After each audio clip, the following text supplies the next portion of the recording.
Acción, tu revista mensual de cine y series, con los mejores estrenos de cine, fichas y reportajes coleccionables, series de televisión y 4 pósters todos los meses. Búscala en tu kiosco. Muy buenas, voy a hablar de Un completo desconocido, la película de la juventud de Bob Dylan, pero antes aclarar que esto es un vídeo de la revista Acción Cine y Acción Televisión, que es un mensual que podéis encontrar en los kioscos o podéis pedir aquí a la revista, y que entre otras cosas pues tiene bastante despliegue coleccionable. Tenemos aquí un póster espectacular de Espartaco, en nuestro coleccionable del Imperio Romano, nuestro coleccionable de historia, que aborda a través de fichas pues distintos momentos históricos y demás, entre otras muchas cosas que podéis encontrar en la revista, como entrevistas, noticias, reportajes, críticas, estrenos, avance de estrenos, también el mercado del soporte físico doméstico, etcétera. Bueno, pues vamos a hablar de un absoluto desconocido o un completo desconocido.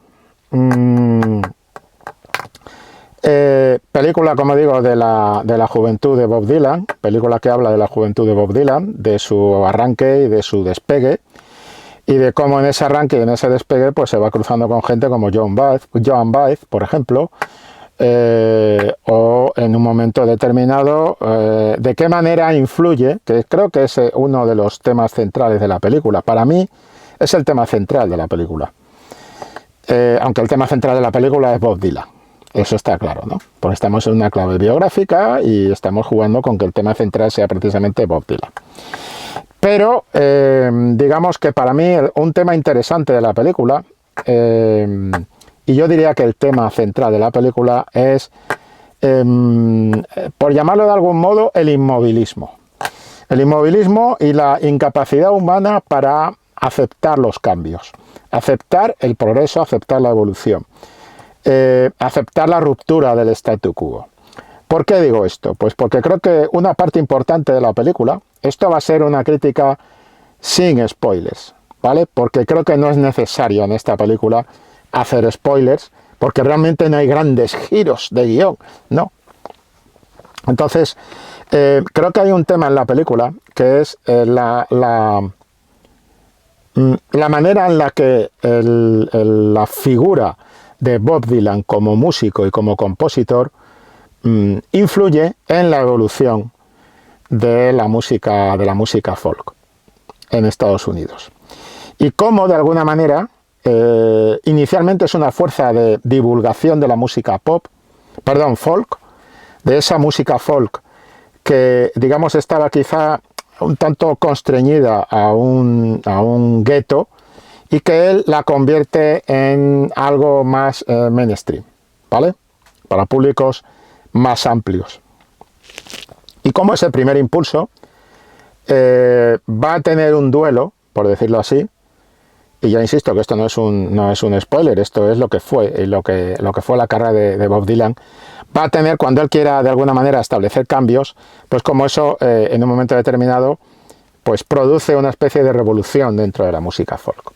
Y creo que es muy importante, ¿no? Porque mucha de la gente, de los compositores, de los cantautores y del propio público que ha seguido la música folk y que ha aplaudido el Bob Dylan en clave folk, no parece estar dispuesto, y que en esa música, en esas letras y en esa música han defendido de alguna manera no un enfrentamiento, sino una revolución contra el statu quo, contra lo previsible, contra lo establecido, contra lo normativo en sus letras y en su música, pues de repente parecen convertirse en figuras inmóviles o en esclavos del inmovilismo, poco dispuestos a aceptar cambios.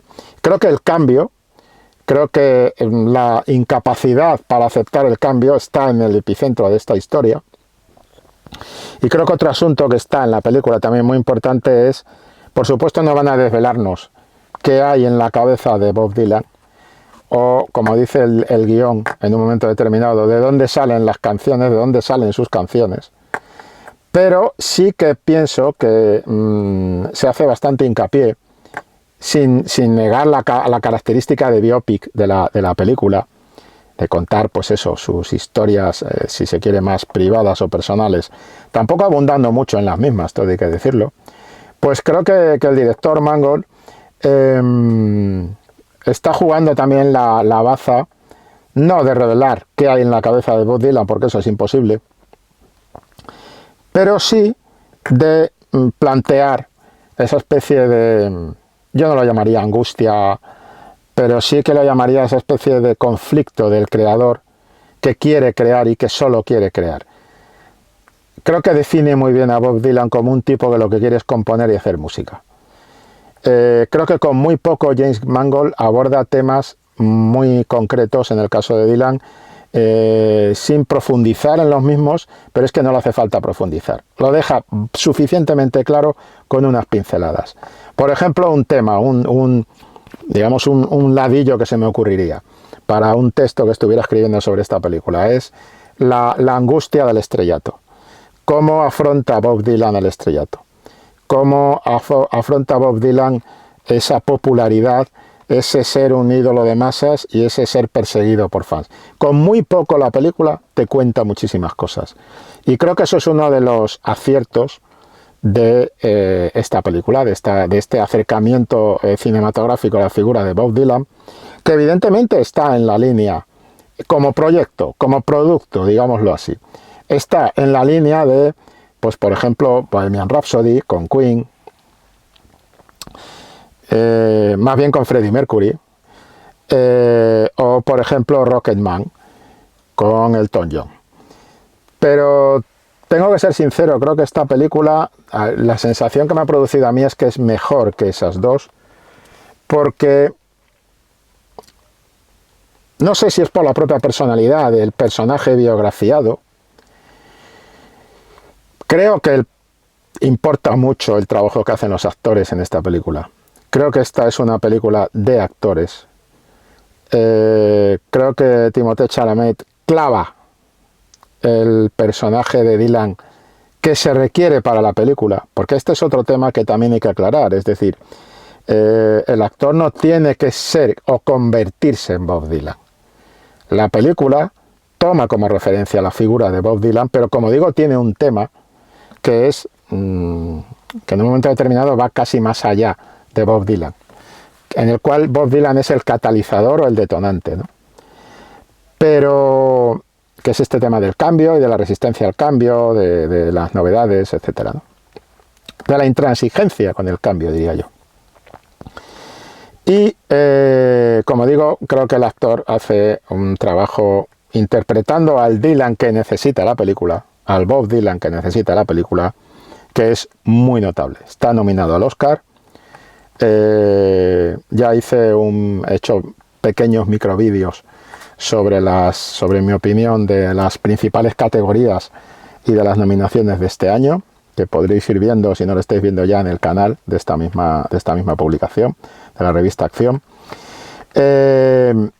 Pero ya dije en ese vídeo que la categoría de mejor actor es la más competida para mí este año, porque tenemos ahí a gente, está Ralph Fiennes con el tema de Cónclave también, o sea, muy potente. Y la verdad es que Adrien Brody en The Brutalist, pues es un titán. Claro, ¿qué pasa? Pues que el trabajo de Timothée Chalamet seguramente habría salido mejor parado en una competición por estatuillas con otra competencia, pero aquí pues la cosa está muy competida, está muy durilla, ¿no? Pero hace un trabajo muy interesante de composición del personaje, de un personaje en una película en la que se habla lo justo, no digo que se hable poco, pero se habla lo justo, donde hay secuencias de diálogo que suelen estar bastante dosificadas, pero que todas ellas son interesantes y necesarias para explicar la historia. No hay nada que sobre, digamos, bueno, quizá algún que otro plano de Timothée Moto en plan rebelde sin causa, que quizá hay cierta reiteración a los planos en moto. Pero bueno, no pasa nada. Pero quiero decir, hay muy pocas cosas que se pueda decir que sobran en esta película. Desde luego, una de ellas, no sobran los diálogos, no sobran las secuencias en las que se desarrollan conversaciones. Y como decía, es un poco más difícil, pienso yo, o más difícil para el actor, cuando tiene que componer todo este personaje en una película donde eminentemente hay muy poco diálogo, hay mucha mirada, y después lo que hay son canciones. Entonces, trabajazo de este actor, como trabajazo es, lo que pasa que por las condiciones de su personaje y el rol y digamos, el cometido que tiene en la historia, pues hombre, Edward Norton tiene más campo para moverse y para componer. Y está genial Edward Norton. También está nominado al Oscar al mejor actor de reparto. Vamos a ver cómo queda eso, ¿no? Pero independientemente de premios, nominaciones, historias, la realidad es que Edward Norton es un pilar, un puntal esencial del relato, pero esencial. Digamos, con una química muy peculiar con el personaje, con Bob Dylan, con el personaje de Timothée Chalamet, y con el trabajo del propio actor. Entonces, en ese sentido, digamos que la película tiene todo esto a favor, y además creo que Mangold ha conseguido algo. Es una película que dura 2 horas y 20 minutos y es una película que va como un auténtico tiro. O sea, a mí no me ha pesado en absoluto el metraje.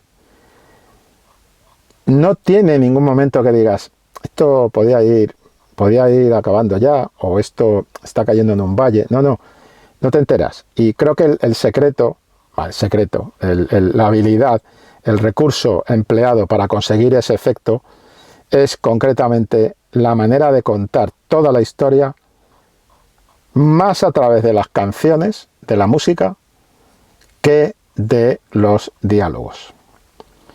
Y entonces nos encontramos con que cuando Mangold nos muestra un enfrentamiento que también ahí hay mucha química entre Joan Baez y Bob Dylan, te lo va a hacer con un micrófono por en medio y te lo va a hacer cantando. De manera que le da otro aire al concepto de cine musical, porque cine musical es, y en mi opinión, respetando Bohemian Rhapsody y respetando Rocketman, a mí me gusta mucho Rocketman, me gusta más Rocketman que Bohemian Rhapsody. Creo que esta película está a un nivel un poquito por encima de esas dos. Jugando más o menos, no diría yo el mismo deporte, pero bueno, en la misma línea, creo que es mejor que Bohemian Rhapsody, desde luego, seguro. Y además, no hay más que comparar la manera de utilizar los conciertos en unas y en otras. Y creo que es diferente y me gusta más, y me parece que está mejor que Rocketman.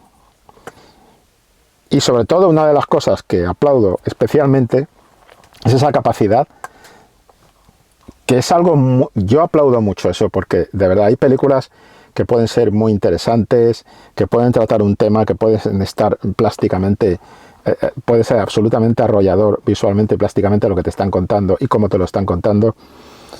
Pero los metrajes, cuando te dicen 2 horas y 20, dices, a ver cómo vamos a ir con esto. Pero es que con esta película me ha producido una sensación de que realmente el tiempo pasaba como una moto. Es decir, no te das cuenta de que pasa el tiempo en la película y de repente la sensación que tenía mi cabeza cuando me he levantado, cuando acaba la película, era la sensación de haber visto una película de 1 hora y 20, 1 hora y media. Digo esto para que de alguna manera se entienda esta capacidad de darle un ritmo bastante potente a la película en base a cantar canciones que en su mayor parte son canciones folk. Son canciones en las que la letra importa.